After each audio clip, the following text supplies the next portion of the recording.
Hi,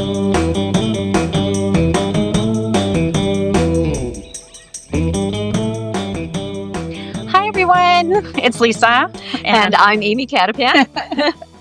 Welcome to my very first use of the Substack Live feature. I'm so excited. I'm hoping that this will become a regular thing. I keep saying when life settles down, and I don't think that's going to happen anytime Doesn't happen soon. for us, Lisa. So life is not settled today, but I wanted to spend some time talking with Amy. We're here together. Tell them where we are. We are in Los Angeles at the C3 conference. So this is a conference that the Archdiocese of Los Angeles does every year. I think I've been speaking here since 2015. You started here even prior than I did. I remember the first time they asked me to come and speak. I think I saw that you had been the keynote speaker the year before, and I was like, Lisa, tell me about this conference. So that probably means I've been here since like 2 years before. Yeah, probably 2014 That's how or old something I like that. Yes.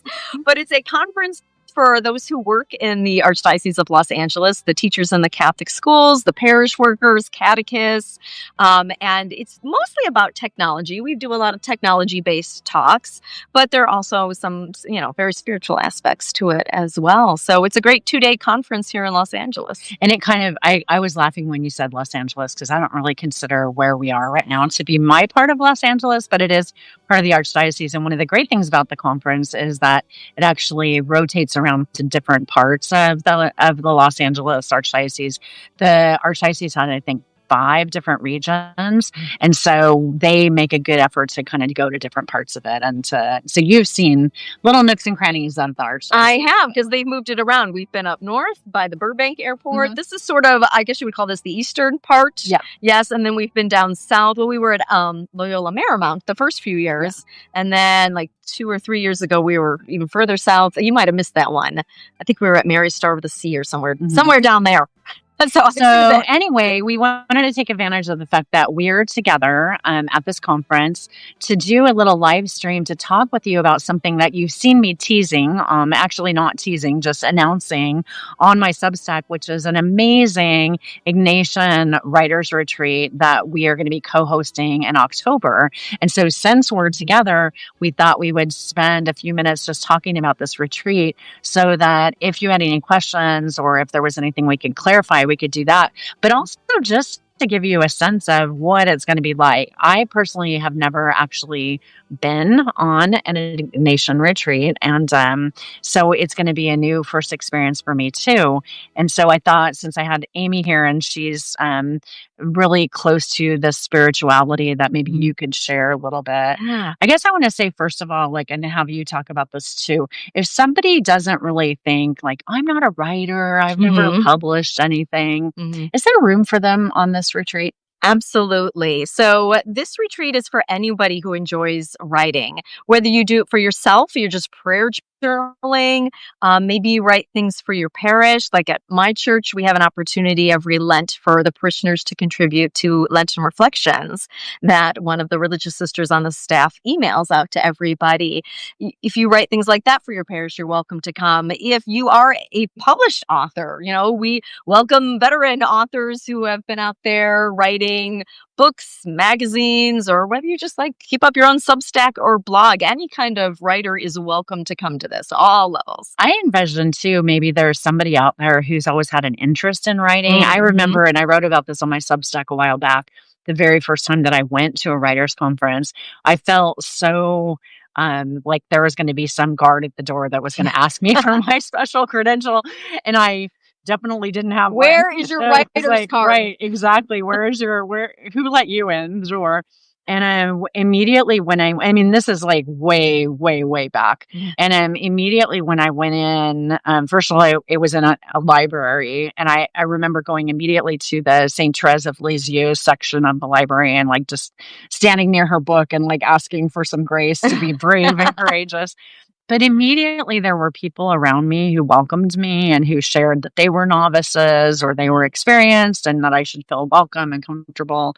And I hope that's what we're presenting too, is for anybody who has a sense that you have a story within you. And especially I want to say, having lost my parents in the last couple of years, as they passed away, we need to share our family stories. And if you haven't taken time to maybe write down some of the special parts of your life that might be meaningful to other people, this might be a good chances to Yeah. dabble in that too. Yeah, absolutely. Yeah. If you feel that inner call to write, definitely come and check this out because it's a very welcoming environment and you're welcome to participate in as much or as little of the scheduled activities that we have, but there's also going to be plenty of quiet time for just reading and writing. And there's two beautiful libraries at the retreat house that we're going to be in. So plenty of reading material or bring your own, bring your notebook, bring your journal, bring your laptop, whatever that you would like with you. So everybody is definitely welcome. So let's talk a little bit about the schedule because I know we do have some people who are coming that want to use this as like a good solid chunk of time to actually get some work done.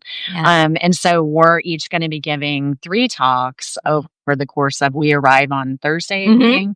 So talk a little bit about the schedule. Sure. So it basically goes Thursday dinner until Sunday at lunch. So we call this an extended weekend retreat. So normally if you go to a Jesuit retreat house, and I've been to a number of them over the years, a weekend retreat would be from Friday dinner till Sunday lunch. So this is an extended one. You get an extra day, Thursday dinner until Sunday at lunch. So when you would come in, you are welcomed into this beautiful old manor home at Bellarmine Jesuit Retreat House. This is in the northwest suburbs of Chicago. Not too far of a taxi or Uber ride from O'Hare Airport, but far enough out. It's on beautiful, I think it's like 80 acres or so of land. Wow. It's amazing. it's really lovely. You're a little bit out in the country out there. And like with many of the retreat houses, it was like somebody's home. And then I think they often get donated, to the religious, and then they built on over the years. So it started with this beautiful manor home that has a lovely like living space area with the fireplace, all these beautiful chairs. It's got the old like wooden library where you can just cozy in and look out the bay window at the fields. It has a beautiful chapel, the Sacred Heart Chapel, a lovely dining room, and then lots of rooms, some with private baths, some with a shared bath. But there's just lots of space to explore around. So we always start on this semi-silent retreat. That's what this one is called, with a welcome, an orientation. There's a little like happy hour, if you will, a little wine and cheese party, and we all get to know each other. And then we have dinner. And after dinner, that's when we kind of settle into the silent-ish point of the retreat. And like Lisa was saying, we're each going to do 3 talks. I'm basically doing the afternoon, evening talks. Lisa's doing more of the morning-ish talks. And then there's a good amount of time in the middle of the day for people to write, to read. Like I said, there's 2 libraries. To take a nap. Take a nap if you want to. Take a walk. Take a walk. There's what they call the bridle path. So there's actually because it's out kind of in the country area, there used to be a horse path through there. Wow. So when I say bridle, I mean BRIDLE. AL.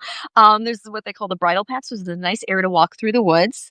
There's an outdoor Stations of the Cross. There's an outdoor prayer labyrinth. And if you don't know what that is, have you done a prayer labyrinth? So a prayer labyrinth is a circular area on the ground. It looks sort of like a maze from above, but you won't get lost because it's all marked by either stones or bricks, depending on how they did their prayer labyrinth. And it's just a beautiful meditative way. You can't get lost in the maze. You just keep following the path until you get to the center. And some people will use it to pray the rosary. Some people will use it to just repeat a Bible passage over and over again. So there's a beautiful prayer labyrinth. There's the St. Joseph gazebo. You can go sit in a gazebo. There's a butterfly garden. There's a little area dedicated to Mother Teresa with a statue of her. There's just so many beautiful grounds to explore. And we're doing this the first weekend in October. It's going to be gorgeous. Yes. Right? This is the time you come to the Chicago area. Like, you don't want to come right now when it's too hot. You want to come in the fall. September and October are like the best times, I think, to visit Chicago. So it's going to be beautiful there. So there'll also be time for confessions. There'll be confessions available multiple times. Since this is a Jesuit retreat house, there are trained spiritual directors. There's priests, I should say, and trained lay spiritual directors. So you can sign up for like a 15-minute spiritual direction session if you want. And then Lisa has graciously volunteered some of her time on Friday afternoon. You can sign up for a little slot to do a little mentoring session if you want a little. Well, why don't you talk a little bit? Like, what are you offering during your mentoring? God, it's like 20-minute sessions, so it's not like you can bring in your great unpublished novel and I'll read the whole thing in 20 minutes.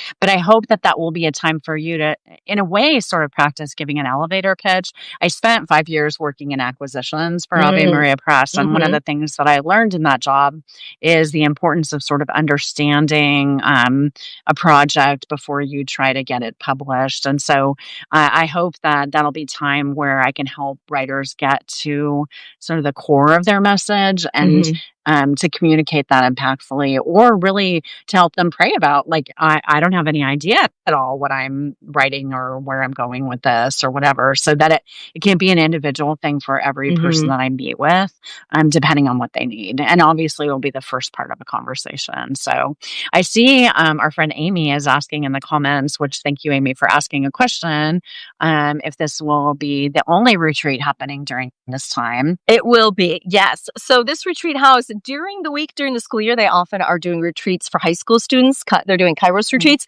but that will not be happening while we're there. So we will be the only ones there. So we'll have plenty of space, plenty of silence. Yeah. You can spread out. Speaking of the silence, I should probably also mention, because some people get intimidated by that. Don't be intimidated by it, because there are opportunities to talk if you really want to talk. So if you are interested, there will be some small group discussion times. You are not required to go to the small group discussion, but if you want to discuss what Lisa and I talk about, usually after that, there'll be some time for a small group discussion. You're welcome to go and talk at those times.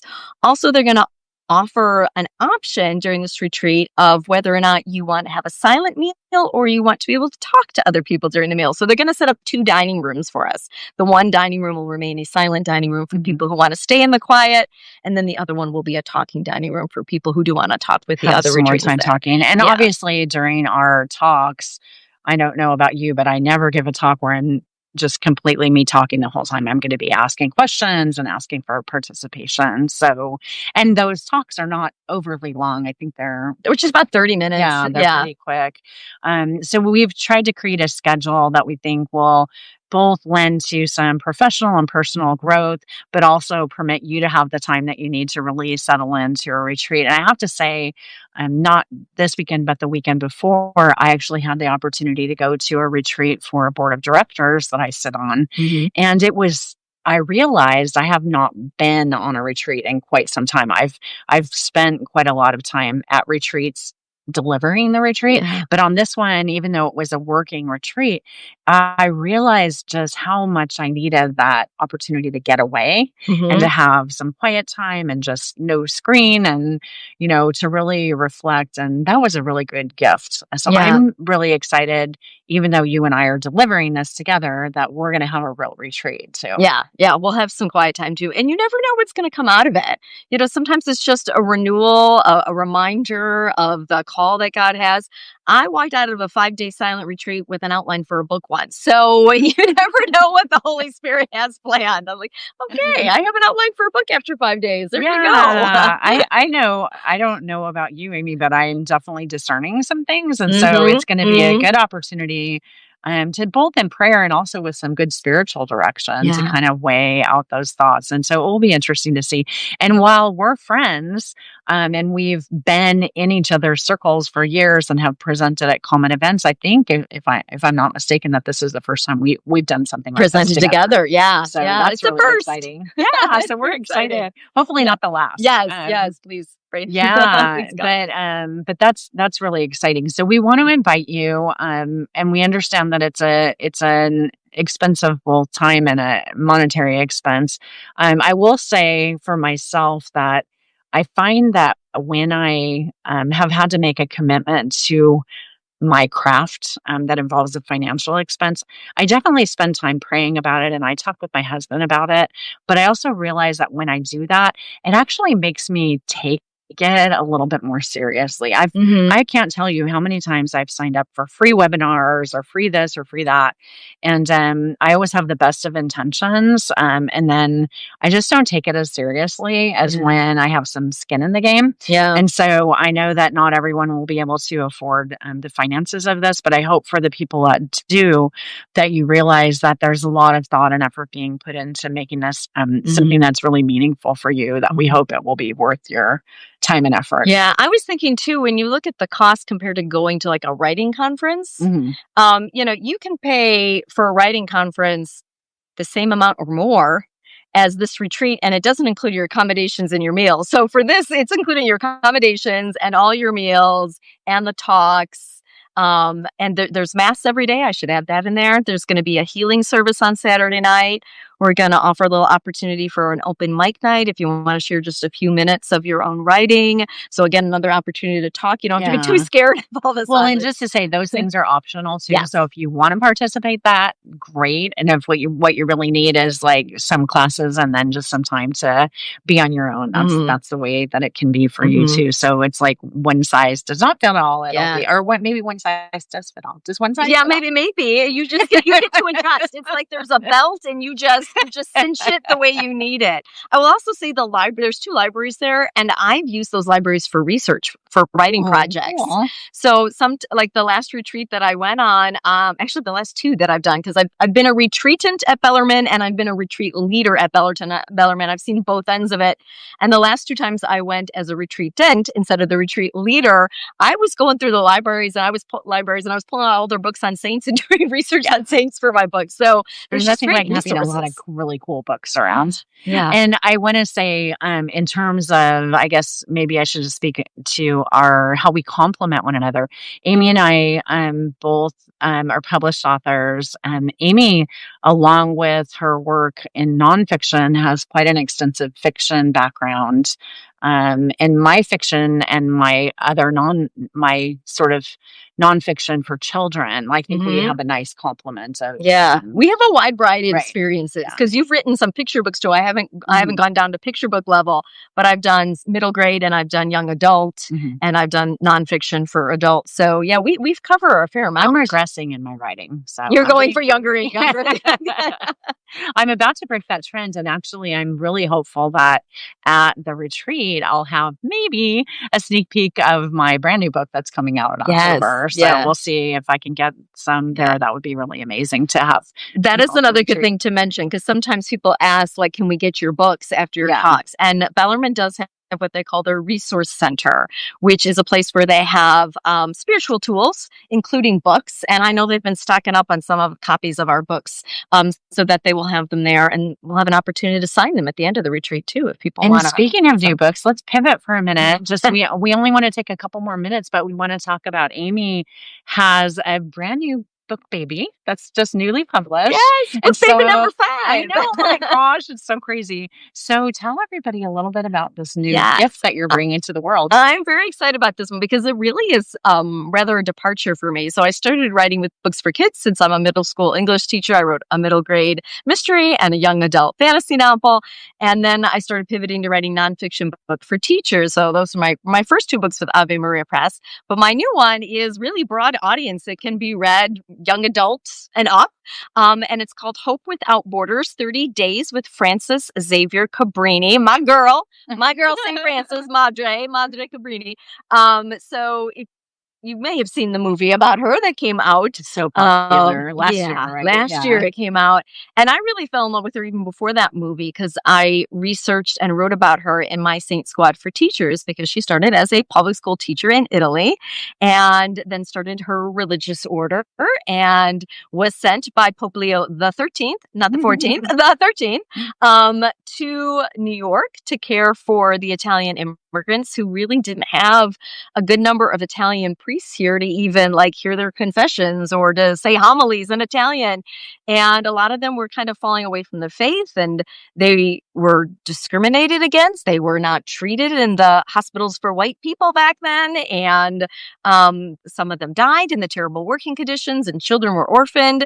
So she came on over and cared for these orphans and cared for these families and took care of their basic physical needs first and then, started caring for their spiritual needs as well. And she's become the patron saint of immigrants because she not only cared for the immigrants here, she went to Latin America and South America, and she had houses in France and Spain as well.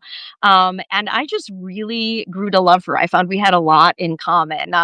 She's from northern Italy, just outside of Milan. My dad's family is from northeastern Italy, not too far from Venice. We're both pretty petite. I'm 5'2". I think she was about 5 feet. Amy is sitting on a high chair. I am on a high chair. Don't let the higher chair fool you. I'm like this. We're both school teachers, both have a heart for immigrants because I have a large immigrant population that I teach, both big time into Ignatian spirituality, which I didn't realize until I started digging into her letters and her retreat journals. And I was like, well, that makes sense because she chose the name Frances Xavier after the Jesuit missionary, St. Frances Xavier, who, of course, was the missionary to China.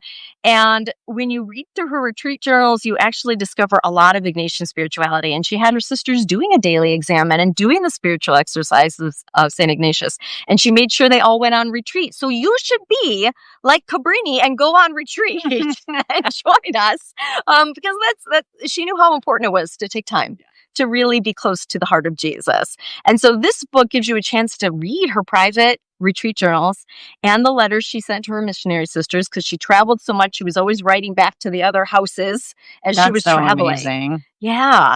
And so each day you get a little piece of something she wrote, and then a thought of the day, which I wrote, and then a prayer to end your day, which I wrote. So I did some of the writing, but Mother Cabrini did a lot of the heavy lifting. So you're a co-author with Mother Cabrini. In some ways. On Amazon, I think it actually says, like, she's the author. Cabrini, I'm the editor. Yeah. That's what it says on Amazon. Author, Frances Xavier Cabrini, edited by Amy Cattapan. I'm like, you're the editor to a saint. I'm the editor to a saint. But you get the royalties. I get the royalties. Sorry, Mother Cabrini. So that book, I'm going to be sure to put a link in our show notes here so that you can get a hold of it. It's through Ave Maria Press, and definitely we want to thank our friends at Ave Maria Press for the amazing books that they have out. And Amy's book is just one in a beautiful series that they do of 30 days with great spiritual teachers, they call it. Yeah, it's really an amazing series. So, and it's the kind of thing that, like, maybe if you've been away from reading for a while and you sort of have a hankering to kind of like jump back in with something that's a very gentle invitation to get back. Short. Yeah, because it's something that you could do, and you can certainly take more time with it, but you could do it in 5 or 10 minutes a day. You could do it with your morning coffee or tea or whatever and beverage you enjoy. School year is starting up, so maybe this is a time when you want to kind of like jumpstart, a new habit of reading again and getting back into the quiet time in your spiritual life. So so congrats on that. Thank you. Awesome. I'm very excited. It's out there in the world now. I know. So I guess as we close up, I'll just say to anybody that's listening to this after the fact, feel free to place any questions or comments that you have on my Substack or wherever you're going to get a hold of us, and we'll be sure to respond to those. And you can also, if you want to ask something that maybe you don't want public, you can always contact me privately through my email, just lisahendey@gmail.com. If you want to connect with Amy, I'll make sure that you have the chance to do that too. Yes. We hope that many of you can join us because it's such a beautiful place at Bellarmine Jesuit Retreat House, and come for the renewal, come for the spiritual nourishment and refreshment. It's a beautiful place. Come for the promise of what the universe might be calling you to and what God might be calling you to. It might surprise you when you put yourself out there. What I always say, like, if I had waited until I was qualified to do the things that I have done in my life, I would have missed out on so many amazing opportunities because I would still say I'm not qualified to do what I do. But when you give your yes and you open up your spirit and your heart to serving with the gifts that are within you, it's remarkable what can happen in your life. So if you're feeling afraid, I think that's a natural part of this. And just know that we're going to be there to maybe figuratively and literally hold your hand and walk this journey with you. Yeah. So. Pope Francis liked to say, our God is a God of surprises, which I think he actually stole from St. Ignatius, but that makes sense because he was a Jesuit. So, be open to the surprises God may have in store. Surprise yourself. Where can people get a hold of you if they want to find they can come follow me on Instagram at AJ Cattapan. They can come to my website, which is ajcattapan.com. You can find Bellarmine Jesuit Retreat House on Instagram as well. I think they're Bellarmine JRH, Jesuit Retreat House, JRH. We're going to have that link because actually maybe just somebody's watching this who just wants a retreat and you don't Yes. necessarily want a writing retreat. So that seems like an amazing place. Yeah. And I know that I'm going to be a regular visitor there now. Yeah, I go back probably a couple times a year. If I'm not presenting, I'm going on a retreat. So it's a lovely place, and there's really kind people there. So well, thank you, Amy. Thanks for being my friend. Thanks for being my friend. Coworker in the vineyard and for all the inspiration that you give me. And thanks to you guys, whether you've been watching live or whether you watch this after the fact. You can do us a favor by sharing this and liking it and just telling a friend. Maybe there's somebody that you know that's interested in this topic too. And I just want to say how grateful I am for all of you for supporting this summer.